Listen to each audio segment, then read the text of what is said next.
Jason, thanks for being on the show. Man, I'm always excited to spend time with you. Oh, man, back at you, brother. Back at you. You have an amazing story, and I just cut right to it because our listener is someone who cares deeply about the experiences of life, and you've had an amazing life experience. You are at a great place right now in your journey, and we'll talk about that later.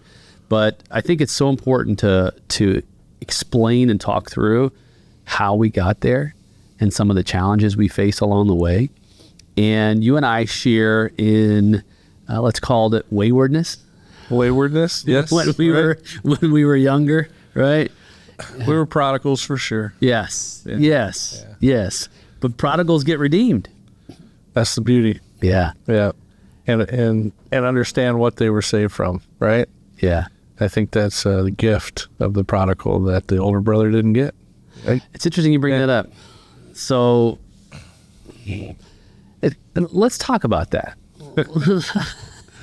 Of course. Yeah. So well, how would you consider your youth life? Would you consider it like a prodigal, like you were, or like you wanted your inheritance, or were you wanting to get out and do your own thing, be your own man? What a great question. So I have thought actually through that many times, and I believe that, my upbringing was rough. My dad was alcoholic, and there was a lot of physical abuse, emotional abuse, stuff like that went on. However, I wrestled with that first when I had a counselor say, "Hey, what was your dad's dad like?" And my response was, "I don't know. I've never met him. He died when my dad was 12.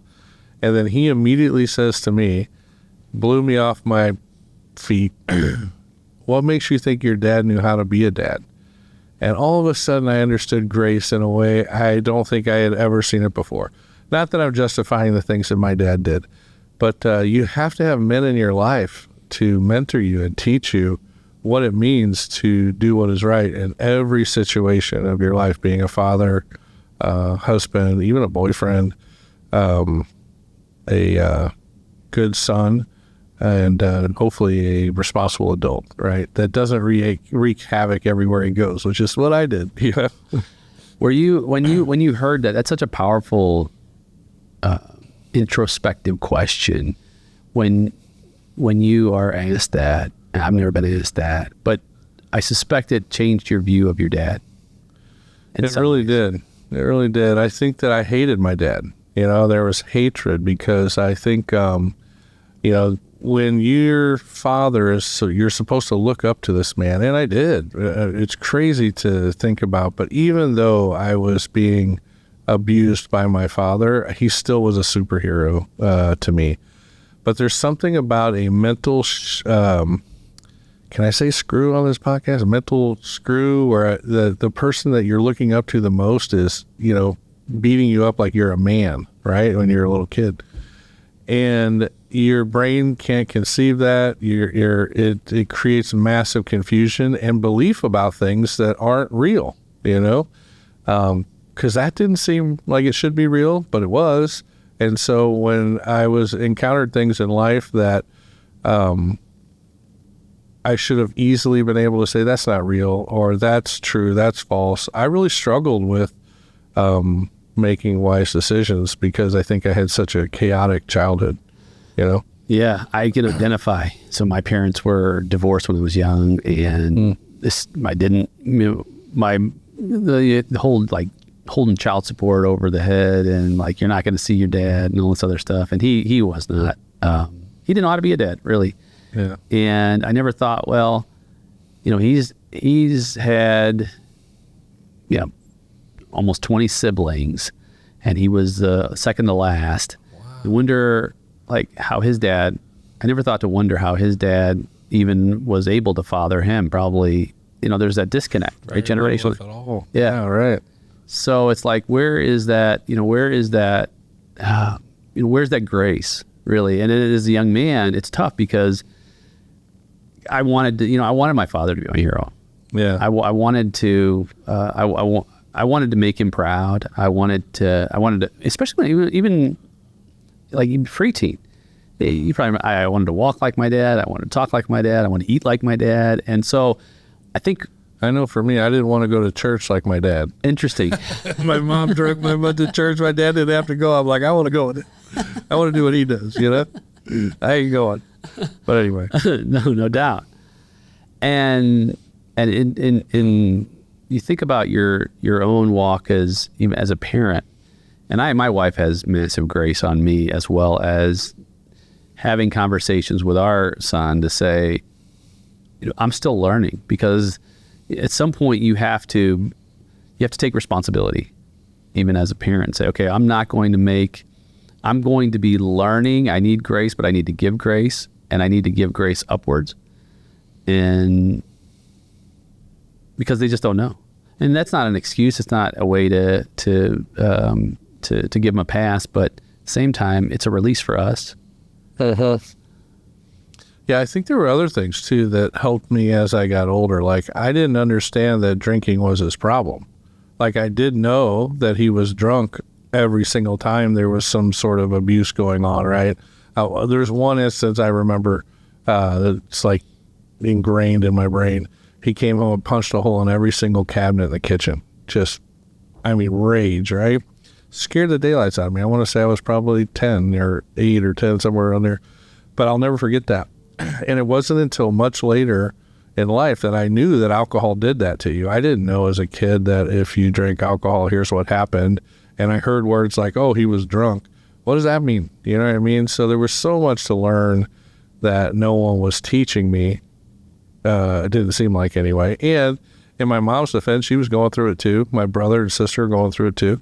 So it wasn't like I was alone in it, if you will. But there was no education or, my mom was wonderful, loved us dearly. And I do want to say this, because one of the new things, I don't like talking bad about my dad, just because the end of my dad's life was the greatest, let's say 10 years, when I don't know if we're going to get into me going to prison and all that stuff, but when I got out of prison, I confronted my dad about all these things that he had done to me.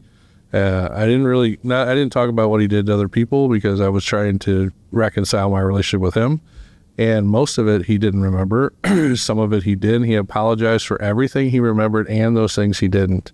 And there was a parting of the seas moment here where my dad and I were on equal playing field. He wasn't my dad anymore that I had to be scared of as a little kid. I'm an adult now, and I can probably whoop him. You know what I mean? So there was a bit of common ground that happened there, and my dad got to be my hero. So the story turned out fantastic. And so when I tell the story, initially I'm like, oh, I hate saying that my dad was an alcoholic and he was abusive and blah, blah, blah. So I want to preface that before I forget. Yeah. The ending of the story could not have been more of a fairy tale. I couldn't have orchestrated it better myself. Only by the power and grace of God could it have even turned out the way it did. Well, it's the story of redemption. It really is. It really is. And that there is possibility for there to be reconciliation. But I think that you would not have understood that had you not gone through your own transformation. Well, that's a fact. Yeah. But before you went through that transformation, you were in a lot of trouble. I mean, you brought it up, so let's talk about it. I mean, what was going on? Old, facing 3 life sentences, and it was rough, At the time, I guess it was so. I remember when I got arrested, and I was selling drugs, right? That's kind of how this whole thing happened. Long story, but not a fun one. But when the SWAT team, the heavy guns that St. Louis County pulled out to capture little old me was so unbelievable. The people up on a roof with guns, jumping out of vans with guns. I mean, I'm looking around thinking, what is going on? Never for 1 second did I think they were there for me. And then I heard this van skid out behind me, and I look in my rearview mirror and I'm covered with red laser dots. I mean, covered. And I've never been so scared in my life. My hands almost went through the roof of the car. I was so scared. And I only tell that because I was living such a reckless life and had no idea what do you need all those people to get little old me for? That's what I thought. But I was a drug dealer who was moving lots of product through their county, and they weren't having it. Yeah, I mean, because it doesn't sound like you had a little baggie full of some marijuana in it. Yeah. That doesn't sound like that kind of a bust. Yeah, we were moving pounds and pounds, I'd say, I don't want to glorify it, but a lot. So it was all bad, Did you consider yourself an entrepreneur at the time? Apparently. It's funny, I was talking to somebody about my dad owned a custom home building company, so he built custom homes for a living. And I'll never forget when he said to me, if you can sell drugs, you can sell custom homes. I was like, really? I could build a house because I grew up, on the crews and cleaning up job sites and stuff like that. So I understood the building of a house, but I never thought I could sell somebody, that came into the office a house, and I would learn all these skills on how to draft these ideas that I could give to an architect that could create. Unbelievable. My dad believed in me, right? He knew I could sell, and he was a sales guy, right? And so, he gave me an opportunity. I was the top sales guy the entire time. People thought my dad was feeding me deals, and that I was, like this, of course, he's Bill's son. No wonder his sales are so high. Never once did my dad feed me a single deal. But all I did was exactly what he told me to do. And I can tell you a funny story about that if you want. Well, let me ask you this. Was this in conjunction with the same time you were selling drugs? Oh no, I was out of prison. You're out of prison. Yeah. Well, let's go back to that. So when you got pulled over with all those police officers, did you know you were going to jail? No, I was living in La La Land, thinking I was making a lot of money selling drugs. Thought I was some Al Pacino, huh? You get yourself a fancy lawyer, you're good to go, right? I had a motorcycle. I had a couple hot chicks. Say hello to my little friend. So I don't know who I thought I was. I was literally I remember one time, not this particular time, and I have to say I had a bail bondsman in St. Louis and one in Lake of the Ozarks because I was getting arrested all the time. And so there was one time I got pulled over. I think I just robbed a beer truck or something like that. I can't remember exactly what it was. Wait. You were like a gunpoint? No. I would wait till these beer trucks would back up to like a Schnucks and start unloading from the back, and I'd lift up the sides and load my car up. Load your car with some Busch? Yeah, some Bud Light. I was too young to go get it, right? So I've never had a legal drink in my life. We can talk about that too. I quit when I was 20. Wow. But the cop, I remember saying to him, my dad will have me out in a half hour. And this cop, he told my dad that, by the way. My dad said, well, leave his butt in there. You know what I mean? So your dad believed in consequences. What's that? Your dad believed in consequences, not withholding consequences. I would say the contrary. I'll tell you another story. My brother and I rode dirt bikes all over, the area where we lived, and we were always going out and having cops chase us, and we'd run off into the woods in our dirt bikes where they couldn't chase us. And we one time got chased by an officer, and he wrecked his car. So they're definitely trying to find these two punks on these motorcycles driving around. And we got home, and we took the motorcycle apart, put it in the garage, and made it look like there's no way we could have been the guys that were out doing this. Our motorcycle's in pieces. It doesn't even work. We don't own it. It wasn't us. And my dad thought that was so clever that we had gone through all the trouble to do this. He lied to the cops and said it definitely wasn't my boys. I mean, their motorcycles in pieces. Right. But in this instance, where was he in this journey when you were arrested, indicted, and sentenced? Yeah, this was different. Because now this has gotten serious. This isn't Jason getting in fights and, being pulled over with marijuana in his car or whatever. He's going to prison. Right? And what was the sentence? So 2 counts of kidnapping, 3 counts of armed criminal action, first-degree burglary, first-degree robbery and assault. All those happened in a 4-hour period, by the way. Which again, this is during that time, I didn't think I was doing anything wrong, or maybe I did, but I must have dismissed it because I must do this. So the story is one of my runners ran off with about $20,000 worth of product. And the way it works when you're dealing, that much is it's all fronted, right? And then you have to go back and pay. So I couldn't pay my dope dealer. He couldn't pay his dope dealer. You know how it works. And then all of a sudden, someone's got to pay. So I was the low man on the totem pole, so I thought. It was really the guys that were working for me that were the low man on the totem pole. So I went after him to try to figure out, okay, what'd you do with my money or my dope, one of the two. And he had developed a cocaine habit that I didn't know about, and he spent the money.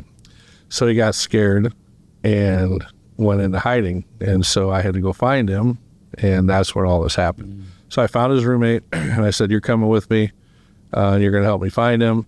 And I found another guy that I knew that knew him, told him the same thing. So because I took those two guys against their will, kidnapping. Right? So, and the assault and the burglary and robbery is because some of the guys that were with me stole their wallets. I mean, just really ridiculous stuff. I never had a gun. I never, all the things they said I did. And what was the term that was sentenced? I got 50 years. 50. 50 years. Right. What do you remember the sentencing? Oh yeah. Was your family there? Were your crews there? My parents were there. Do you remember that moment when the sentence was issued? Yeah, I wanted to kill my attorney. So you're furious, I'm sure. I was told I was getting 10 years, not 50. And so as the judge rattled off my sentences, I was doing the math in my head, and it came up to 50. And I didn't understand what it meant to run sentences concurrent versus consecutive.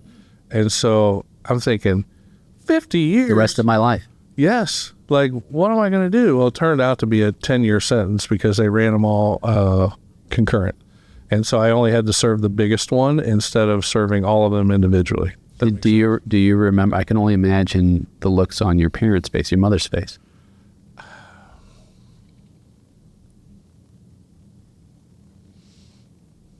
Yeah. I don't remember it, but I can only imagine. Yeah. However, my dad told me he loved me for the first time.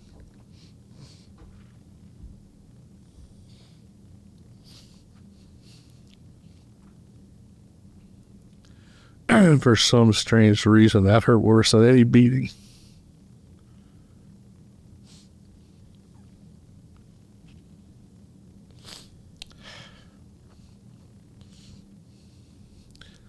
Maybe you can edit that part out.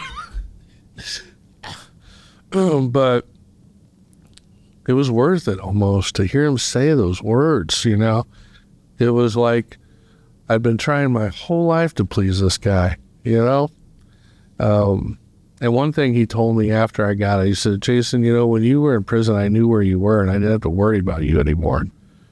That was another thing. I'm thinking, you worried about me? Like, I didn't think you ever thought 2 cents about me. I was a burden, to our household, and, that was another moment where I thought, oh, he never really said he cared about me until much later, but I was grabbing at whatever I could grab at, So when he said that to you, that was a turning point, I suspect, in how for him, for sure. For me, I almost didn't believe it came out of his mouth. You know what I mean? But I'll never forget it. I can still hear it. Just yeah. Just a reminder how impactful parents are to their kids and what they say. I think it's worse now because he's gone. He passed away. It was easier to talk about. Yeah. Yeah. When you can go to your house and say, Dad, I love you, and he can say, I love you too. Yeah. There's something great about that. And when they pass, it's over. Yeah. You know what I mean? Like, that was another thing that really messed me up, especially as my career as an entrepreneur. It wasn't until my wife, I was, I guess, depressed. I didn't feel depressed. I felt fine. But my production, my work became minuscule. Now, I was lucky to be in a place where my income was being taken care of by passive income to where I didn't have to work. But my wife says to me one day, she says, "You're in a funk. You need to," and I shared with my mastermind group, all right, same thing. And they said, "Well, you need to get out of your home office and go work in an environment with other people that are, doing stuff like that." That's how I got connected with my partners. But my wife says to me, now that you always shared your wins with your dad. So every time I close a big deal or I, do some stuff, my dad would be like, "Hey man, what'd you close this week?" And there was this cheerleading thing going on. And again, I want to emphasize the last, 10 years of my relationship with my dad, couldn't have been, probably actually more than 10, probably close to 15, were just he was my best friend. There was no more of this, he was teaching me finally. He taught me about business, not about life, right? Because he struggled with that himself. But I was grateful, and the camaraderie was made other people in our family jealous. It was so like that. You and Jason have that type of relationship now, and my dad would be like, "Yep," And you had later in life after you left prison, and you had a much different faith, spiritual journey, and a lot happened in prison. So you get to prison, and you've got this 10-year sentence, and for those of us who have not served a prison sentence, just the thought of it is overwhelmingly scary. I mean, just think. You wonder, right? At the time, were you thinking, "Oh no, am I going to be Bubba's best friend?" Or are you thinking, "I'm going to lick every person with my fists that I..." No, it was fear like you've never experienced. So you don't really think about Bubba so much as death, right? Death is more of unnecessary fear. Bubba, you don't have to worry about Bubba because there's enough gay guys in there to, take care of Bubba, right? It's really you make the wrong move and someone's it's like you could look at somebody wrong and it's all over, right? And when I first got I'll tell you a little bit about the diagnostic center, because it didn't hit me until after the gate shut behind me at the diagnostic center that I was not getting out for what I thought was 3 years. And you hear that sound, right? Oh, and then you're stripped butt naked. You're sprayed down like an animal with these chemicals, and then they hose you down. I mean, it just you're no longer a person anymore, if that makes sense. In fact, you're given a number, and you're identified by that number. I was no longer Jason Courtney. You're just a number. And let me tell you, talk about, I needed to be humbled, though. I was an arrogant punk that thought my dad was going to bail me out and I could do whatever I wanted. I mean, what an idiot. You know what I mean? I was. And I feel like I always learned things the hard way, And I was thinking about this actually on the way here. I still do. It's like, but I don't know if that's so odd. I feel like we always learn more when we fail than we do when we succeed. So story. Here I am thinking I'm unique, that I learned the hard way. We all learn better the hard way, don't we? Yeah. I mean, that's your expertise. Yeah. Oh yeah. Yeah. Yeah. That's the sting of experience. The school of hard knocks, right? Yes. That's so you're learning the hard way. That door is shutting behind you. You're not getting back to smell that fresh air of freedom for a lot of years. One other thing that shocked me is I only got 2 pairs of underwear and 2 pairs of socks. And I thought to myself, how's this going to work? You know what I mean? There's 7 days in a week. And I thought, hygiene's going to be an issue in here, So you get to prison, you probably start making some friends. Where are you? And I know, because I want to make sure we talk through this, because your faith is your rock. But you didn't go in with a rock of faith, but you came out with one. I went in worse than not having. I hated Christians. As a little boy, my mom would take my brother and I to church with us, and the deacons, I guess, and the elders, I'm not sure how they were structured. They were very mean to my brother and I, so I thought. And so I'm like, if that's what Christians are like, I don't want to be anything like them. Now, I was sober for about a year before I went in, because I was out on bond for 2 years. So I started to experience life without drugs, and it was pretty great. And so I wanted more of it. And so I found myself on a happiness quest is what I call it. And I'm not sure that's what it was, but that's what all I knew to call it. And so I just wanted to be happy. I wanted my life to be not like this anymore. And so I joined AA to help me with my drug and alcohol abuse. And I turned myself into a treatment center and tried to learn how to live life without medicating my problems, right? Because drinking and drugs, those are all just symptoms. You know what I mean? They are not the problem. So if any of your listeners are dealing with someone with an alcohol and drug problem, trust me when I tell you that ain't the problem. They need to stop doing it to figure out, but they need to learn how to live life on life's terms. And I didn't know how to do that, you know? My dad wasn't teaching me, right? This whole mentorship thing that is so important, which is why your groups are so important. And how many times in our group do we hear this absent father wound from people in our group? My dad never taught me this and that, you know, and now we get to say, no, my kids are not going through life not being taught these things. That's right. And we're being more intentional about our lives. But even that, if it wasn't for the group and those things coming up, would we do it? Probably not, you know, so I'm really grateful for Great Summit and the ability to be vulnerable. Absolutely. So, and the ability to be vulnerable. And that's right. Put yourself in a place where it's safe enough to be vulnerable. Now, were there safe spaces in prison to be vulnerable? No. In fact, here's my best description of what prison was like for me, and I think for everyone. It's the loneliest place on the planet where you're never alone. So if you can try to wrap your mind around that feeling, that's what it's like. There's no joy, there's no hope, there's no, peace. Like, you have to create that for yourself, and then hopefully other people decide to join your party, right? Which happened to me later on. But sleeping with one eye open is a real thing. Once you get a cell, so there's something really nice about having a cell, and if you have a cellmate, you only got to watch one guy, right? But when you're in an open dorm with 1,800 people, I mean, this is a very dangerous situation to be in. And, everyone says, you don't have to worry about the big guys, right? It's the little guys you got to worry about. Nobody wants to fight the big guys. Now, the big guys are, I would say, they carry a lot of fear because no one's going to fight them. That guy's going to get stabbed when he's least expecting it, and there'll be nothing he can do. The other guys might choose to fight you if they think they can win. So I think the nicest guys are the big guys because they don't want to create any rift. Their life's at stake. So where were you in that between all those guys? Were you just... Well, so I got kind of lucky. So I was in a dorm when I was challenged by other inmates. So everybody gets tested, if you will. I don't know if that's the right way to say it.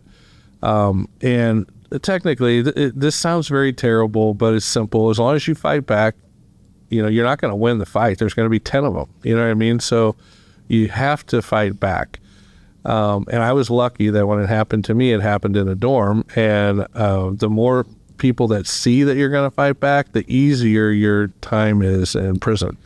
So, and I was a fighter. I was third in state in my division in Taekwondo. I mean, I could take you out. So you can. So it's almost like a rite of passage in that you're going to take some hits. You'll have some bruises, maybe even something broken, but it's part of the passageway to having respect. Oh, you're going to get busted up pretty good, yeah. But the guys that curl up in a ball and don't fight, their stay in prison is the most miserable. It's really almost makes me want to vomit talking about some of the things that happen to those guys. Because if you're a bully, are you going to take something from someone who doesn't fight back or someone who does, right? So it's crucial that you fight back. You're not going to win, but you got to at least don't curl up in a ball, right? So there's a toughness, but at the same time, you got to be smart about how you go about it. But that's not always how it is in prison, because there was a point where you had to have some vulnerability, especially when you were challenged with some bigger issues on your journey, your spiritual journey. Yeah. I think, for me in prison, I had a best friend. And him and I just talked last week, and it's been 20 years, right? So I got out. I went in 95, got out in 2000. So 24 years it's been. And you can't make it in there by yourself. And hopefully this comes across okay, but you have to kind of stick with your race too, because there's a lot of racism inside the institution. And any intermingling of those races, whether you're Mexican, white, black, or Korean, or whatever, you don't hang out with people. And now you have to do commerce, if you will, within those groups, but you stand up for your kind, if you will. Now, again, 24 years ago, maybe things are a whole lot different now. Hopefully they've figured out ways to make it, do you really want prison to be nice? You don't want to make it nice. You know what I mean? But there was my buddy and I can easily say there were at least 2 times in my particular stay there where my life was in danger, and had it not been for my friend and Holy Spirit, which we'll get in later, I'd have been dead for sure. One for sure. The other one, maybe not for sure, but probably. And same for him. And so we had each other's backs, and that's another thing, right? So if I have a problem with you, I know I'm going to also have to deal with 4 other people. And Chris and I, we just basically took care of each other. We had other friends too, but him and I were super tight, and you weren't getting through either one of us without having to deal with the other. And I think there was some protection in that from a secular perspective. So tell me about how you were engaged at some point to not hate Christians anymore.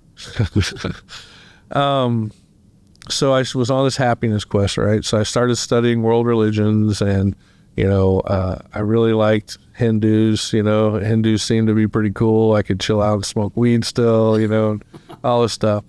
And so I enjoyed the meditation. For some reason, I got a lot out of the meditation stuff. And then I started digging into their beliefs.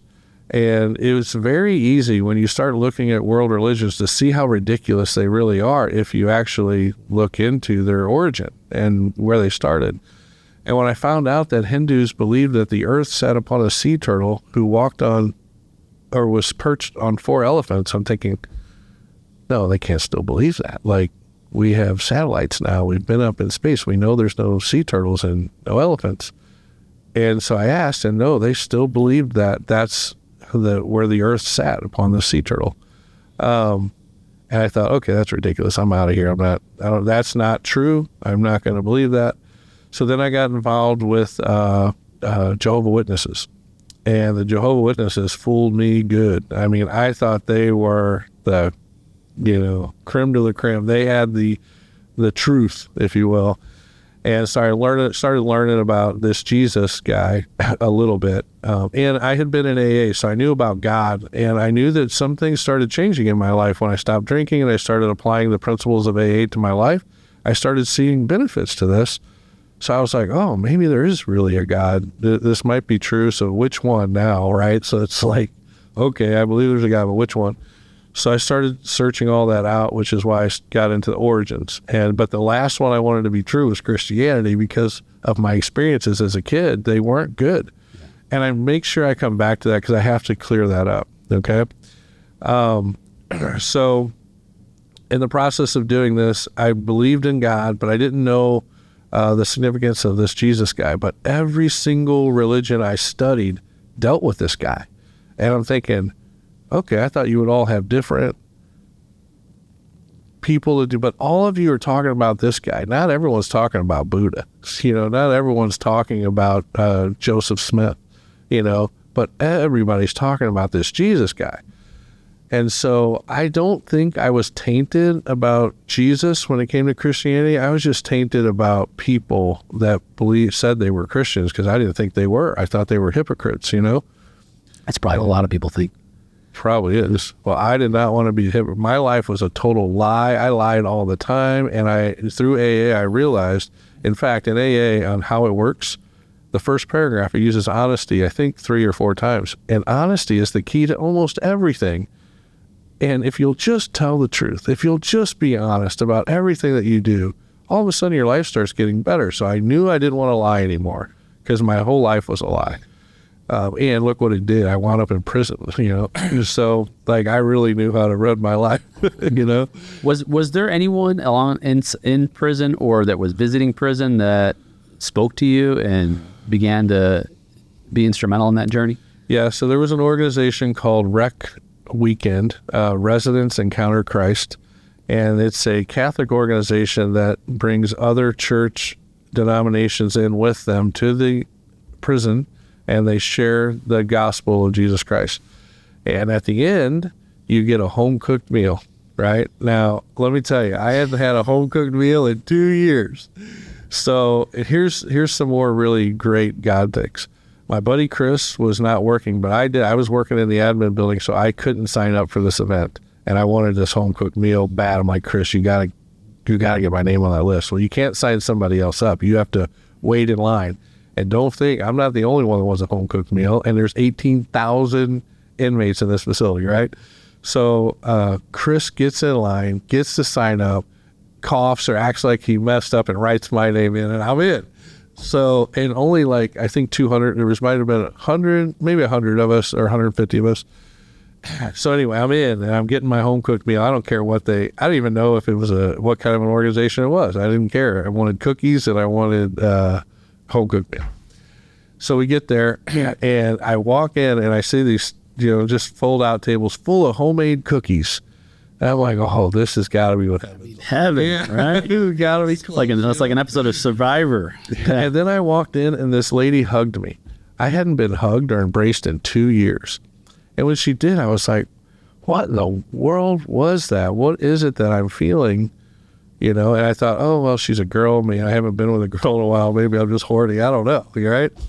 But it was different. It didn't feel like that. It was something like a motherly or a even more powerful than that. I'm not sure I can think of a word. And so I thought, okay, that was weird. So I grabbed a couple cookies. Then I ran into this other lady that was a little farther down. She was an older lady, like my grandma. She hugged me. She had a black eye, and we'll get into that later.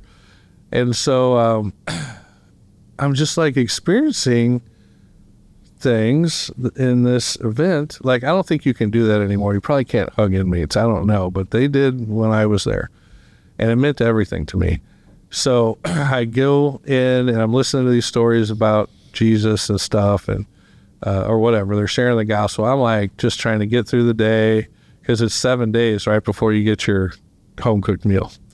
And so I'm listening to all this stuff. I'm like, yeah. I'm going back to my cell every night. And I'm like, whatever, don't really care. And so then this guy gets up and he says, he was a younger guy, football player, big guy. And he says, hey, here's the simplicity, guys. If what I'm telling you, if you decide to live your life according to this book, and it's not one book, it's 66 books, right? We forget that often. 66 books of how to live your life. If you'll follow this, you're going to have a great life. You're going to have good relationships. You're not going to hurt people. You're going to actually help people. How's that sound for a life? Forget eternity. Forget it. He didn't even bring up eternity, right? He just says, that's pretty cool, isn't it? And I was like, that's what I was looking for, this happiness quest, right? And I'm like, okay, so now I'm listening. And then he says, but if I'm wrong that there is an afterlife and you're right that there isn't, and you die, you've lost nothing. You've had this great life just by living by these principles. And I knew about principles because of AA, right? And I applied them and they worked. So I knew there was some truth in acting right. And so then he says, but if I'm right and you're wrong, and there really is an afterlife, and you die and find that out and it's too late, you've lost everything. This life here on earth is a vapor compared to eternity. 1,000,000 years can go by in eternity and you're still at the beginning. You know what I mean? How about this? 10 billion years could go by and you're still at the beginning. And I'm like, ooh, that's a pretty big... I'm doing this weighing out the odds here.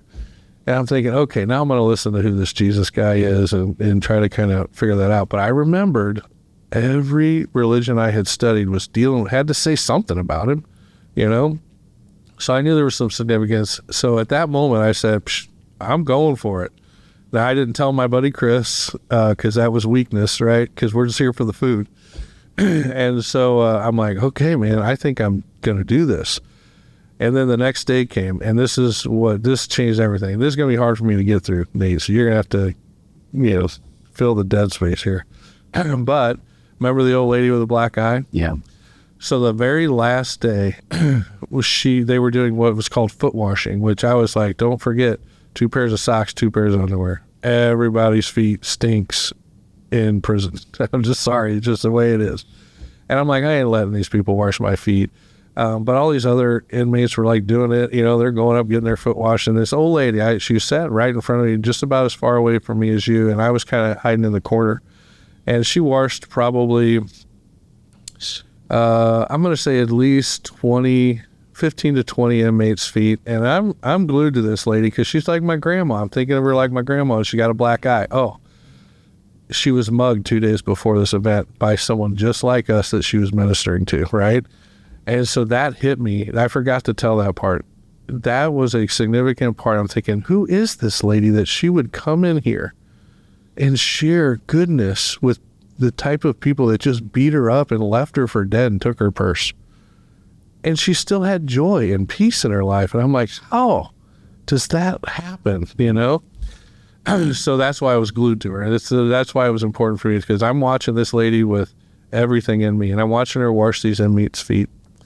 And so everyone was done, and I didn't get my feet washed. And so she looks at me, and she does this to me. What am I supposed to say to Grandma with a black eye when she does that, So I said, no thanks. I'm okay. I don't want my feet washed. And she's just never said anything, just whistled me over again or fingered me over or whatever. And so I sat down and took my socks off, put my feet in this bowl, and she went to grab the pitcher, and the pitcher was full to the brim. She could hardly lift it up. It was just full to the brim. Now, she had already washed 20 inmates' feet. I knew she washed 20 inmates' feet. She knew she washed 20 inmates' feet. How in the world did that pitcher get full of water again? So she looks at me, and I look at her, and I'm thinking, we're talking, but we're not talking. And I'm like, I don't know.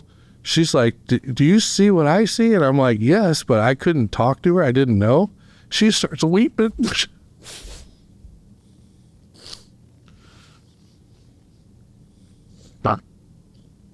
I wasn't in a place to weep just yet. Yeah.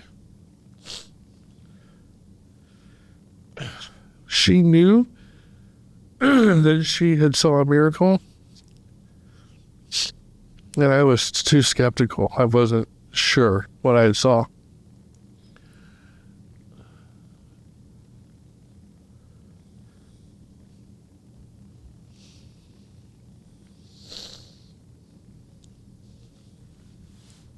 But that's when everything changed. Yes. It was in that moment when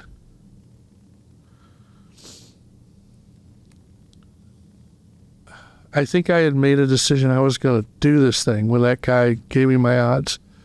But at this moment, he started speaking to me. I wasn't... I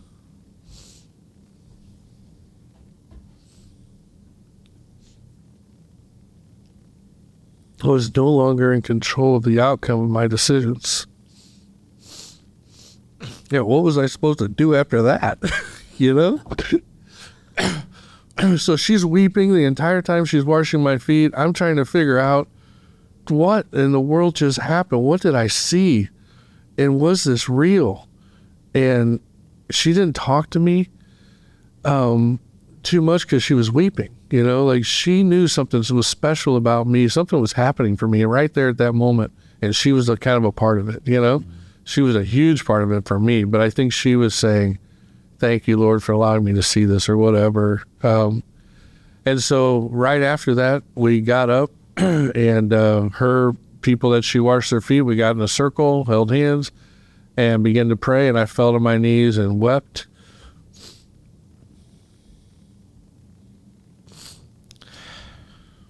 In prison. This is not a good place. I had to be weeping and showing weakness, right? But it didn't matter anymore. I didn't give a rip about none of them guys. And I just remember thinking to myself, I'm more free now than I ever was before I was behind bars. And it was this overwhelming feeling that I couldn't explain, but I understood love and freedom in a way that instantly that I had never knew. Yeah. It was so powerful. And I wish that for everyone, but it doesn't happen that way for everyone, you know? Which was also an eye-opener way much later in my walk, you know? But from that moment on, I became his, and I did whatever I thought or was told was appropriate to be a follower of Jesus Christ at that very moment. Amazing. And it was an easy road. It wasn't hard. It was easy. Like people say, oh, it's going to be hard to be a Christian. No, it was so easy. I was so grateful. And, you know, I went around the entire institution telling everyone about this Jesus that I just met, which doesn't work very well either. I got punched in the face once. I got thrown out of a building once. But I thought, like, I got it figured out. I got life figured out now. And I want to tell everybody. And so... But nobody, until they're ready, man, it's just it was a bit discerning. Like I'm thinking, did I just get fooled? You know what I mean? But I knew I didn't. I mean, the things that I understood after that moment, and about an hour later, they asked if anyone wanted to be baptized, and I raised my hand, and I was baptized the very next day by submersion. So one other twist. Chris wasn't telling me and I wasn't telling him, but Chris got saved the same stinking day. We both got baptized together. All right. So it just solidified our friendship. Yeah. You know what I mean? And that even though we had different experiences at that event, we both encountered Christ and both got baptized. And I wonder, I don't know if this is true, but had Chris not also had an experience that day, how that would have hindered our friendship. And it was after that where Chris saved my life and I saved his, right? So would those things have occurred if only I became a Christian or if only Chris became a Christian? I don't know. I think God knew. Yeah. God knew that he had to take us both, you know? And your obedience in that moment is part of that story. Yeah. And even you wonder, had you not gone to prison? I'm sure you've thought about that. All the time. This is why I can talk about it. You know what I mean? Like, I don't care because that's what it took for me. You know what I mean? And if that's what it takes for you, do it.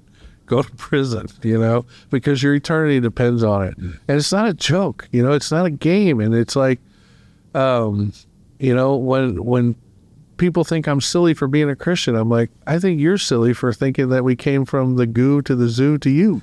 You know what I mean? So, I mean, I believed in evolution. I believed in everything I was taught in school, you know, and it's the dumbest theory, right? Because it's the theory of evolution. It's not the facts of evolution. It's the dumbest theory we've ever come up with as humans. And we're all willing to accept something so ridiculous instead of somebody designed the whole thing and he's got a plan for you. Mm-hmm. You know? So we have to have a part 2 because you eventually get out of prison and this is when you and I meet. Yep.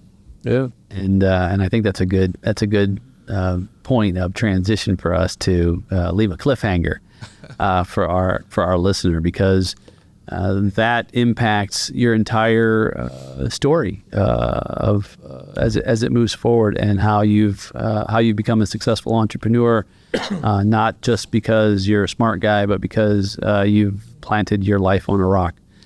Can I share something my wife sent me this morning? Absolutely. So there's some stuff going on in one of my companies that is heavy on me, and so I've had to get back involved in some things that I didn't really want to. And so anyway, I was telling my wife about it. She said, just pray for me, blah, blah, blah. Here's what she says to me, and I thought this might be really significant for your last comment. She says, I love you, Big Daddy. She calls me Big Daddy. She said, you are the man for the job, not because you have what it takes, because he does.